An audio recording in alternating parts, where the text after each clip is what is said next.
Si no vuelvo a ver a mi familia, es culpa de la vendida de Celeste. Vengarme.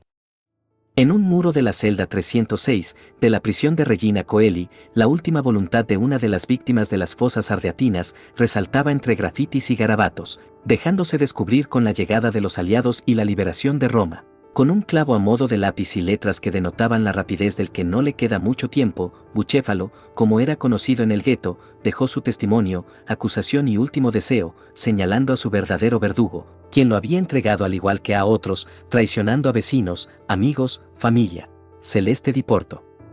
La anteriormente conocida como la Estrella de Piazza Giudia, y quien desde ese momento pasaría a ser llamada la Pantera Negra. Pero ¿quién fue Celeste? ¿Por qué decidió traicionar a los suyos? ¿Qué la hizo resaltar entre el resto de delatores? Al indagar en su historia en búsqueda de respuestas, nos encontramos con una vida llena de hechos que, de no estar enmarcados en un suceso real, terrible y verificable, rivalizaría con las mejores telenovelas. La chica pobre, pero bella y ambiciosa, obligada por necesidad a trabajar al servicio de sus vecinos más pudientes. El desencanto de un primer amor al que obligaron a casar con alguien de su misma clase. Un compromiso roto. Su romance con uno de los miembros de la banda Ciali Mezzaroma. Su participación en la masacre de las fosas ardeatinas, la fuga a la llegada de los aliados y su trabajo en el burdel de Nápoles, su supuesto renacimiento como católica en prisión, un controvertido juicio y perdón, su vida en el convento y el intento apoyado por la Iglesia para cambiar su imagen, su posterior expulsión y finalmente su desaparición. Pero no nos adelantemos a juzgarla, su historia merece más que un corto resumen, y al final cada uno podrá sacar sus propias conclusiones y quizás hasta entender, si es que eso es posible, el porqué de sus acciones. Nuestra protagonista nació el 29 de julio de 1925 en el seno del gueto de Roma, el segundo más antiguo y único en pie en Europa Occidental, hasta la reintroducción de los mismos por la Alemania nazi, y el cual, a pesar de no estar rodeado de murallas desde 1888, era aún el hogar de la mayoría de los judíos de Roma y ubicación de la gran sinagoga. Junto a sus 3 hermanos y 4 hermanas crecería jugando en las maltrechas calles del gueto, entre la miseria ancestral recrudecida por las leyes raciales implementadas en 1938, que causaría que su padre, Settimio Di Porto, perdiera su licencia de vendedor ambulante y ella se viera obligada a dejar la escuela y salir a trabajar desde muy joven en posiciones muy por debajo de sus aspiraciones, lo que crearía en ella un resentimiento que solo crecería en los años posteriores. Celeste, o Estrella, como la llamaba su padre y conocidos, crecería para convertirse en una mujer bella, coqueta y extrovertida, la que tendría muchos admiradores, pero colocaría su futuro y esperanzas en quien sería su primer novio, un joven de buena posición social, del que estaba muy enamorada, pero al que la familia obligaría a terminar con ella, debido a su pobreza. Destrozada, no le quedaría de otra que seguir adelante.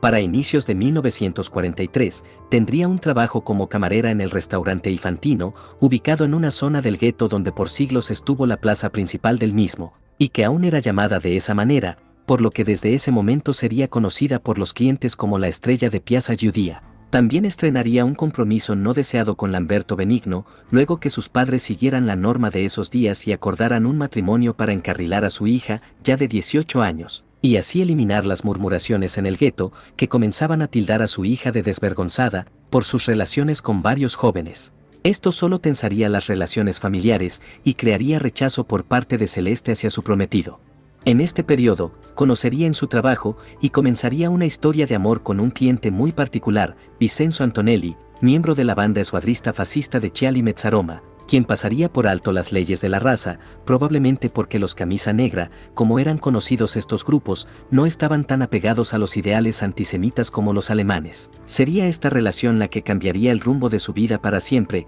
así como los eventos políticos de ese año alterarían el futuro de los italianos, y particularmente de los judíos. Entre el 25 de julio y el 8 de septiembre los italianos presenciarían la caída de Mussolini y el fascismo, un nuevo gobierno, la firma del armisticio con los aliados a espaldas de los alemanes, la ocupación nazi, y con esta el inicio del Holocausto en el país. Para finales de septiembre, Italia estaba inmersa en una guerra civil y los judíos estaban reuniendo oro. El jefe de los nazis en Roma, Herbert Kappler, había exigido 50 kilogramos para no comenzar las deportaciones, lo que llevó a los habitantes del gueto a separarse de sus pocas cosas valiosas, pudiendo completar la cantidad solo gracias a la donación de católicos. Sin embargo, esto no serviría de nada, más que para sembrar una falsa seguridad en los judíos, ya que el 16 de octubre los nazis, con la complicidad de los fascistas de Roma, llegaron al gueto y se llevaron a todos los que encontraron, hombres, mujeres, ancianos y niños, en lo que se conoce como la redada del gueto de Roma.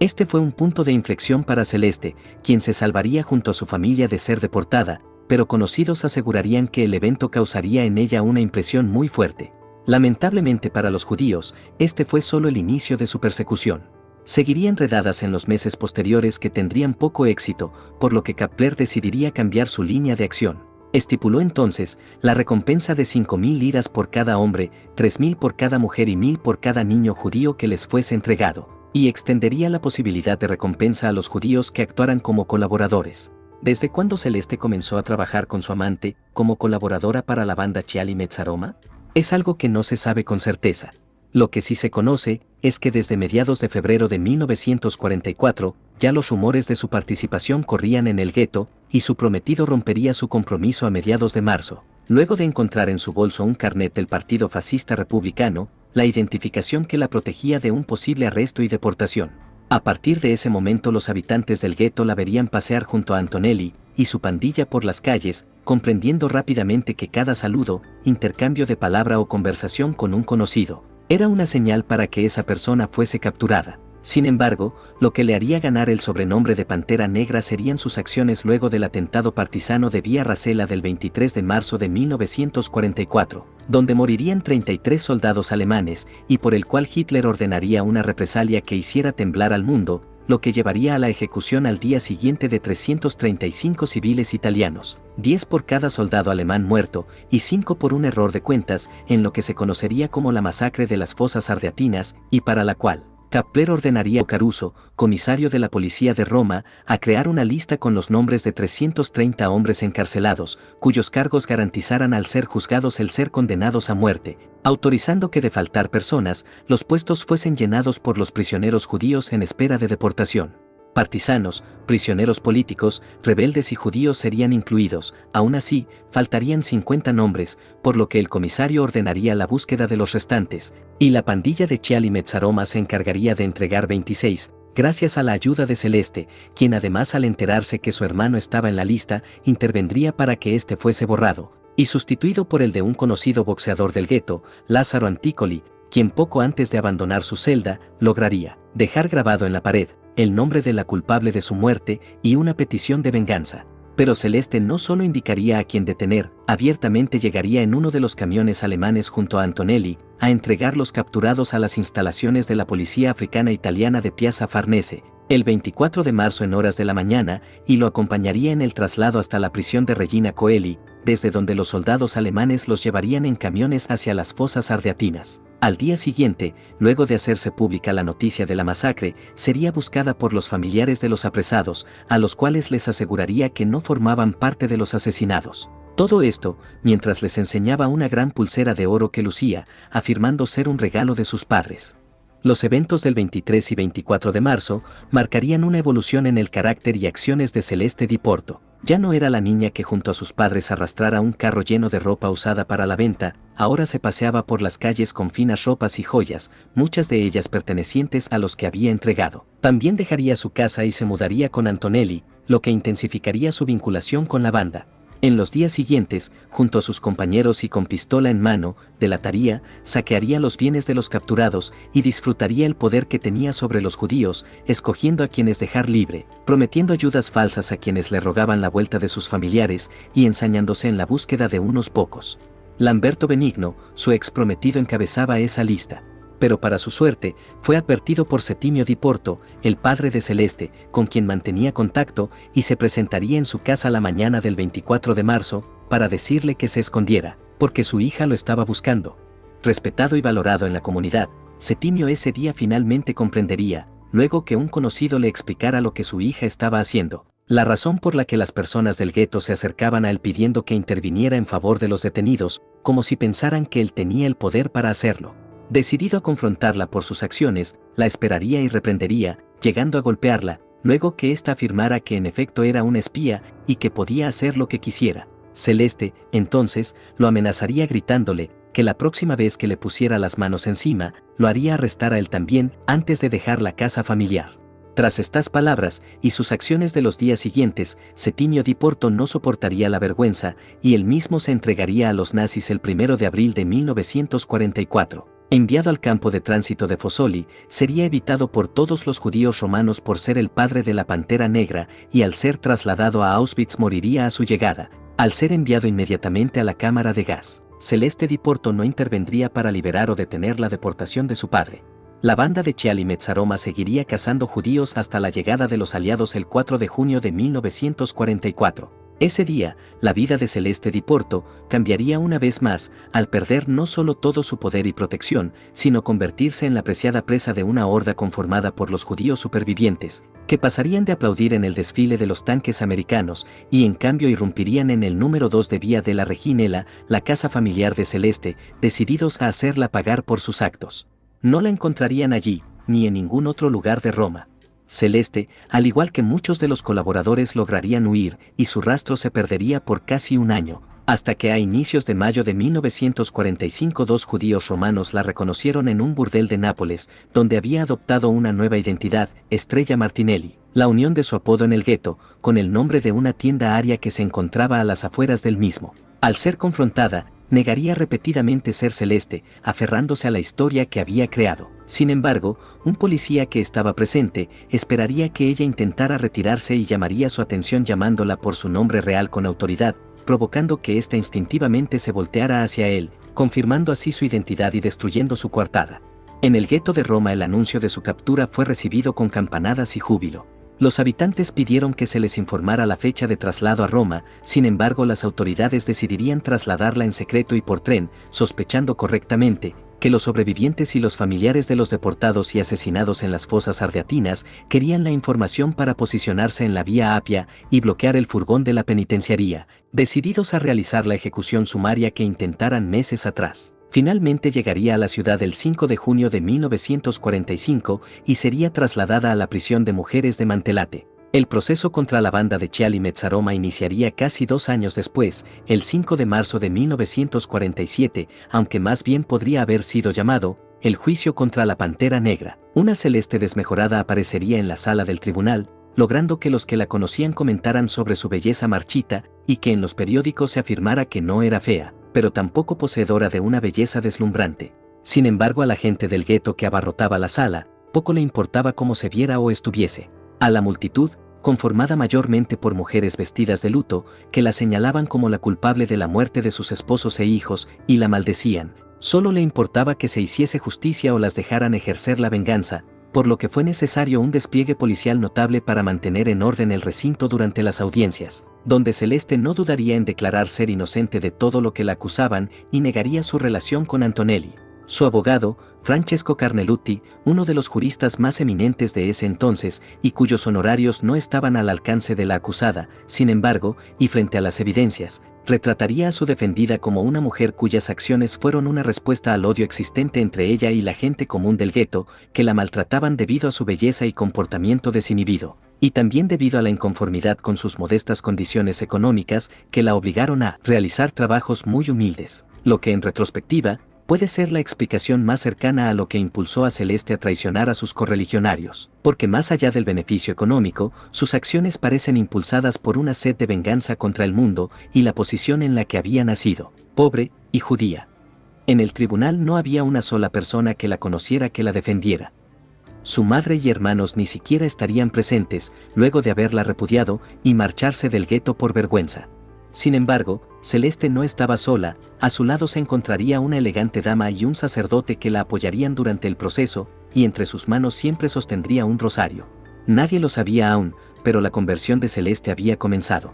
El 4 de junio de 1947 finalmente serían dictadas las sentencias. Para desconcierto de los presentes, y debido a la ley de amnistía presentada por el ministro de Gracia y Justicia Palmiro Togliatti en junio de 1946, que contenía una serie de atenuantes aplicables a las condenas, entre ellas la búsqueda de la sobrevivencia como motivación principal, Celeste sería condenada a solo 12 años de prisión, lo que ocasionó abucheos y un intento de lincharla en el tribunal. De estos solo cumpliría 3, contados a partir de su arresto en 1945, gracias a un indulto posterior recibido en febrero de 1948, y que se haría efectivo el 10 de marzo, día en que saldría de la cárcel, para no volver. Una nueva etapa comenzaría para Celeste, que sería trasladada en secreto ese mismo día a un convento de monjas de clausura en Asís, bajo la protección de Monseñor Giuseppe Placido Nicolini, obispo de Asís, que en los tiempos de guerra utilizara este método para esconder y salvar a muchos judíos. A su lado iría la mujer que la acompañara en el juicio. ¿Su nombre? Elena Ohn, espía de la Gestapo y antigua compañera de celda, acusada entre otras cosas de colocar una trampa al coronel Giovanni Frignani, miembro de la Resistencia y encargado del arresto de Mussolini, quien sería torturado por semanas y asesinado junto a sus compañeros en la masacre de las fosas ardeatinas. Aparte de condenar la vida de personas con sus acciones, ¿qué tenían estas dos mujeres en común? Necesidad de protección. Ya habían sido liberadas por las autoridades italianas, pero un peligro mayor que la cárcel se cernía sobre ellas. Ese año nacería el Estado de Israel, lo que creaba un problema ante la posibilidad de extradición. Pero más importante en ese momento, y en extremo peligroso para Celeste, era el hecho de que en Vía Reno II, donde funcionaba el centro de recepción de judíos para la inmigración a Palestina, entre la masa de judíos dispuestos a partir a la tierra prometida, habían varios que la conocían y tenían licencia para eliminar a quienes entregaron a los judíos italianos a los nazis. Así que estas mujeres buscaron ayuda en la entidad más poderosa y con más recursos, y Celeste se aferraría al catolicismo más por escapar de los hombres, que desde 1949 formarían parte de los agentes del Mossad, que por fe. La Iglesia Católica por su parte, no la defraudaría, ni tampoco dejaría pasar la oportunidad de beneficiarse de buena publicidad, por lo cual harían un espectáculo de la supuesta transformación de la infame Pantera Negra, en la que mostrarían su conversión como un designio divino. Para ello invitarían a los medios, por lo que llegaría un fotógrafo enviado por Reuters y un periodista del semanario El Tempo, quienes presenciarán su bautizo y confirmación el 15 de marzo, y cuya colaboración resultaría en una serie de 5 artículos titulados Pecado y Redención, donde Celeste Di Porto relataría una versión fabricada de su vida y los primeros encuentros con su nueva religión. En esta, se esforzará en resaltar 3 aspectos fundamentales: su fascinación desde la infancia por los símbolos religiosos, la figura de su padre como el villano constante de su vida, y su buena posición social. Lo irónico de todo esto recae en que cuando salió publicado el primer número de la serie a mediados de mayo de 1948, ya Celeste no se encontraba en el convento. El 2 de abril, y por órdenes del obispo, sería trasladada a Trento, junto a su amiga Elena Ohn. La razón: había sido expulsada precipitadamente ya que sus actitudes habían comenzado a molestar a las monjas de clausura. Y es que el convento era seguro, pero pasado el esplendor de su publicitada conversión, la monotonía de las hermanas, donde cada día era una repetición del anterior y este era guiado por la oración y votos de soledad, pobreza y sobre todo obediencia, no era lugar para una mujer con poca tolerancia a esa existencia de mortificación. Su nuevo hogar sería el Focolar, un movimiento eclesiástico de renovación espiritual fundado recientemente por Chiara Lubich. Sin embargo, esta no duraría mucho allí tampoco, desapareciendo poco después, y reapareciendo a finales de 1948 en Roma. Allí, mientras se encontraba en un restaurante, sería reconocida por la madre de Lázaro Anticoli, quien junto a otras mujeres, la golpearían y destrozarían las finas ropas que llevaba. Celeste lograría escapar del lugar semidesnuda, buscando protección de un carabinero, quien para salvarla del posible linchamiento, la llevaría a la comisaría. Al día siguiente, desaparecería una vez más. De aquí en adelante poco se sabrá de su vida. En 1951, una publicación informaría sobre sus nupcias en Trento, con Aldo Forlani, el hijo de una costurera que le enseñaría el oficio. Es de destacar que entre las presentes en el enlace se encontraba su amiga Elena Ohn. Conocidos afirman que el matrimonio tendría una hija, y que ésta se dedicaría a la docencia, pero no se encuentra información sobre la misma al decidir mantener su identidad oculta. Lo que sí se sabe es que en algún momento de las décadas siguientes decidiría regresar a Roma. A mediados de los 70, y luego de años de pasar desapercibida, un fotógrafo la reconocería y captaría su imagen a pesar de sus intentos de ocultarse, luego de las cuales volvería a perderse entre la multitud y las sombras. El 13 de marzo de 1981, una vez más su nombre retumbaría en la memoria colectiva de los antiguos habitantes del gueto que aún sobrevivían. Celeste Di Porto, la infame Pantera Negra, fallecía en la ciudad que la vio nacer y fue testigo de la traición a los suyos.